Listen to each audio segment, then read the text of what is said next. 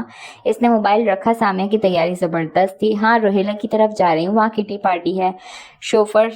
Chauffeur Ziyan کے ہمراہ حیدرآباد گئے ہوئے ہیں اور میرا شوفر پہلے ہی چھٹیوں پر ہے. اوکے, یہ سب مجھے کیوں بتا رہی ہیں آپ؟ وہ ڈرنک کے بعد ایک لمبی نیند لینے کا ارادہ رکھتا تھا. ایسے میں ان کی آمد بہت بری لگی تھی, اس لیے بتا رہی ہوں کہ آپ کو میرے ساتھ چلنا ہے. سوری مما, میں اس ٹائم کہیں بھی جانے کے موڈ میں نہیں ہوں, اور ان کٹی پارٹیز میں میرا کیا کام؟ وہ منہ بنا کر گویا ہوا. آپ پارٹی میں نہ جائیں, صرف مجھے ڈراپ کر کے آ جائیں. اور ویسے بھی آپ کو روہیلا کی بیٹی سے ملوانا ہے. اس کی بیٹی لاج بہت کیوٹ ہے. مجھے کسی سے نہیں ملنا. آپ نوفل کو کہہ دیں, وہ ڈراپ کر دے گا. پلیز ڈونٹ ڈسٹرب می, وہ کہہ کر لیٹا تھا. عاقفہ کے والد نے منگنی کی حامی نہیں بھری تھی. وہ سراسر منگنی کے خلاف ہی تھے کہ منگنی لڑکا اور لڑکی کے والدین کے مابین رشتے کی رضامندی کا نام ہے جو قائم رہ بھی سکتی ہے اور کسی بنا پر ٹوٹ بھی سکتی ہے. نکاح شرعی اور حلال رشتہ ہے جس میں لڑکا اور لڑکی ایک مضبوط بندھن میں بن جاتے ہیں اور شیطان کی شرپسندیوں سے بھی اللہ کی پناہ میں رہتے ہیں. بابر کے والدین کو نکاح پر کوئی اعتراض نہ تھا. بخوشی دونوں خاندانوں کے مابین تمام مراحل طے پا گئے تھے. رخصتی 2 سال بعد رکھی گئی تھی. جامعہ میں چھٹیاں تھیں. انشرا کا زیادہ وقت عاقفہ کے گھر میں ہی گزرتا تھا. اس کی مما نے نانی سے خصوصی طور پر اس کے اور بالی کے اپنے گھر ٹھہرنے کی اجازت لے لی تھی, مگر بالی کو اجازت نہ ملی تھی. عاقفہ کی رخصتی نہیں تھی, مگر عاقفہ کی مما حور بانو اور ایوب صاحب عاقفہ اور بابر کے گھر والوں کو تحفے دینے کے لیے ملبوسات وغیرہ کی تیاریاں بڑے زور و شور سے کر رہے تھے۔ حور بانو نے انشرا کو ہر کام میں پیش رکھا تھا۔ ایوب صاحب بھی بے حد شفقت سے اس سے ہم کلام ہوتے تھے۔ کئی دن ہو گئے تھے ان کو یہاں آئے ہوئے اور یہاں سے اس کو بہت کچھ سیکھنے کو مل رہا تھا۔ گھرداری، گھر کا ماحول، ملازماؤں کے ہوتے ہوئے بھی حور بانو زیادہ تر کام اپنے ہاتھوں سے کرنے کی عادی تھی۔ یہی عادت عاکفہ میں بھی تھی۔ ان چند دنوں میں اس کو محسوس ہوا کہ گھر اور گھر والوں کی محبت کیسا اعتماد و سکون دل میں پیدا کر دیتی ہے کہ علیحدہ علیحدہ وجود ہوتے ہوئے بھی سب ایک ہی وجود بن جاتے ہیں۔ وہ جب بھی یہاں آتی تھی عجیب سا سکون ملتا تھا۔ ایوب صاحب سے عجیب کشش و لگاؤ محسوس ہوتا تھا۔ وہ بھی اس کے سر پر شفقت سے ہاتھ رکھ کر کوئی نہ کوئی دعا دے دیا کرتے تھے۔ دل کے کسی کونے میں ہمکتی سسکتی تڑپتی کوئی خواہش نمو پانے لگتی تھی۔ مسلسل آتے ہوئے اس نے محسوس کیا تھا کہ عاکفہ کے گھر میں جس چیز نے سکون و محبت کی روشنی پھیلا رکھی ہے وہ نماز ہے۔ عاکفہ کے جیسا بنگلہ اس کا بھی تھا۔ عیش و آرام کی ہر چیز وہاں بھی میسر تھی، مگر وہاں نماز نہ تھی، پردے کی پاسداری نہ تھی۔ عاکفہ اور حور بانو کے سروں پر کبھی دوپٹے نہ ہٹتے تھے۔ وہ سوتے ہوئے بھی سر ڈھانپ کر رکھتی تھی۔ آنٹی آپ کا دم نہیں گھٹتا؟ ہر وقت آپ سر ڈھانپ کر رکھتی ہیں۔ ایک دن اس نے پوچھ ہی لیا تو وہ مسکرا کر گویا ہوئی، نہیں بیٹا، کبھی کسی سبب آنچل سر سے ہٹ جائے تو میرا دم نکلنے لگتا ہے، اور جب سر پر آنچل ہوتا ہے نا تو ایک خوبصورت تحفظ کا احساس رہتا ہے۔ تب ان کی بات پر وہ دل میں بے حد ہنسی تھی کہ اس کے ہاں تو دوپٹہ اوڑھنے کا تصور ہی نہیں تھا، نماز پڑھنے کا شعور نہ تھا۔ اب اس کو لگنے لگا تھا زندگی کا مزہ ان احکامات کو ادا کرنے میں ہی ہے۔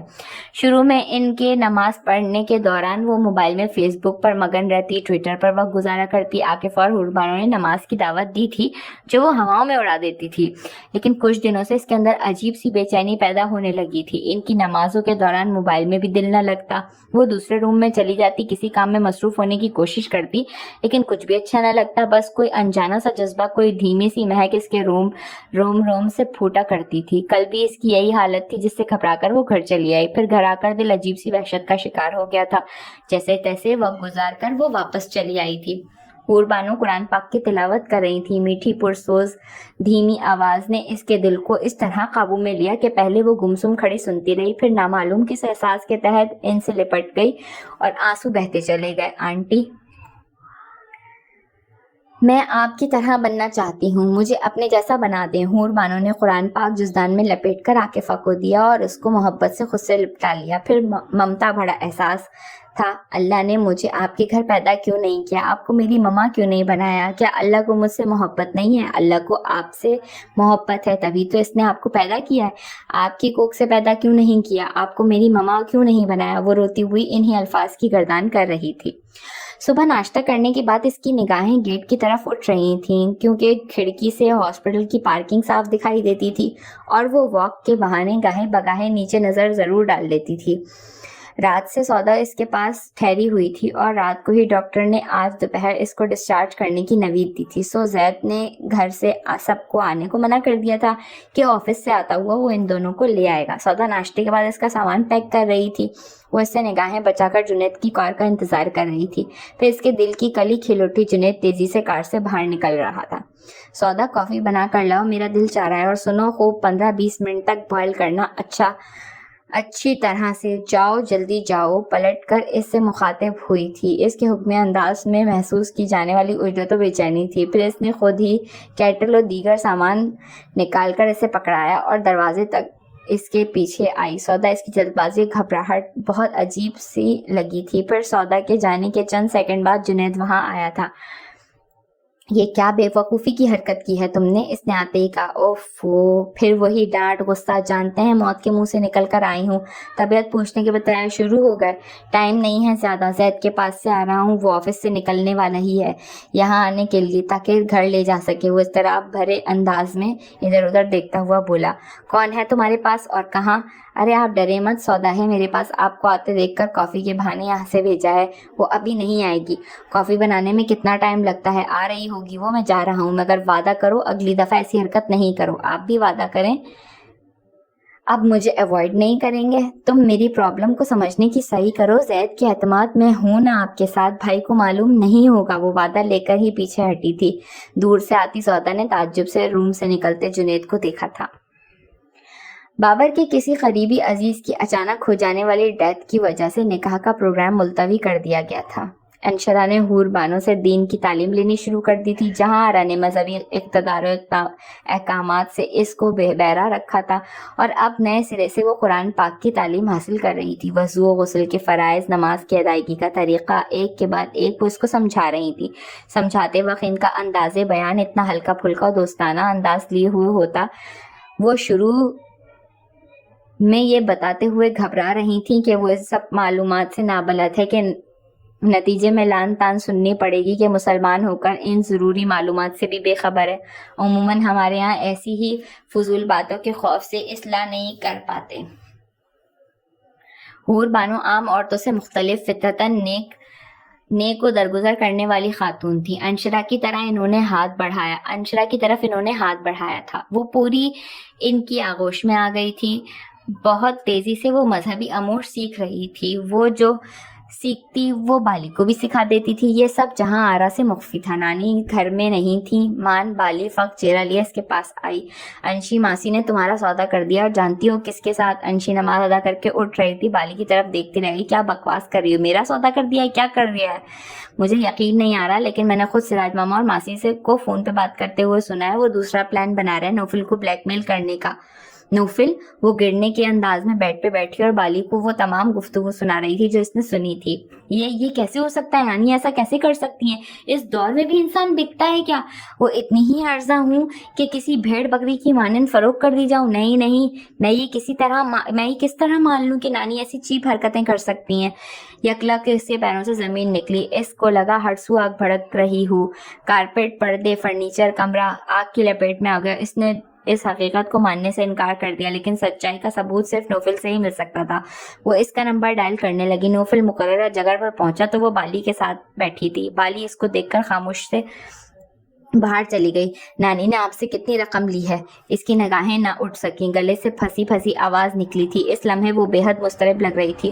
اور رقم کی ضرورت پڑ گئی ہے تم نانی نواسی کو؟ لہجہ تھا یا بم تصدیق ہو گئی تھی؟ رقم لی گئی تھی۔ تمہارا چہرہ دیکھتے ہی مجھے اندر سے نفرت ہونے لگی تھی۔ میں سوچتا تھا ایسا کیوں ہے؟ ایک اجنبی لڑکی سے بلا وجہ نفرت کرنا عقل مندی نہیں۔ پھر رفتہ رفتہ تم نے اپنی کینچلی اتارنا شروع کی، آہستہ آہستہ اپنی اصلیت دکھانا شروع کی۔ وہ گویا پتھر کی بن گئی تھی۔ اس کے سامنے بیٹھا وہ خوشبو میں بسا خوبرو شخص تاک تاک کر نشانے لگا رہا تھا۔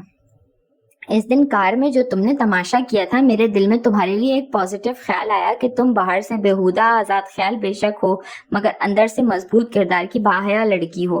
کیونکہ تم لوز کیریکٹر ہوتی تو اس طرح کا بیہیویئر ہرگز نہیں کرتی۔ لیکن جلد ہی مجھے اپنی اس سوچ پر ہنسنا پڑا تھا۔ تیسرے دن ہی تمہاری طرف سے ڈیمانڈ آ گئی کہ $50 لاکھ فوری ادا کیے جائیں، وغیرہ وغیرہ۔ بہت سستی قیمت لگائی ہے تم نے اپنی۔ مجھے بالکل بے وقت کر دیا۔ مجھ سے ایسی ہی کہہ دیتی، اس سے دگنی تگنی اماؤنٹ میں مما پاپا کا صدقہ سمجھ کر تمہارے اس غلیظ و بدصورت چہرے پر مار دیتا۔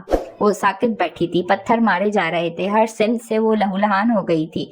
اس کا وجود تیزی سے پتھروں میں دبتا چلا جا رہا تھا۔ میں نوفل اکرمہ احمد، جو گرلز کو نگاہ اٹھا کر دیکھنا بھی اپنی توہین سمجھتا ہوں، جس کی ایک نگاہ کی خیرات کے لیے لڑکیاں تڑپتی ہوں، وہ نوفل اکرمہ تم جیسی لڑکی کا ریپ کرے گا؟ ہا ہا ہا۔ میں تم جیسی لڑکیوں پر تھوکنا بھی پسند نہیں کرتا۔ وہ جتنی نفرت اور ناپسندیدگی کا اظہار کر سکتا تھا کر گیا، اور آگے بڑھا ہی تھا کہ پیچھے سے دھماکے کی آواز سنائی دی تھی۔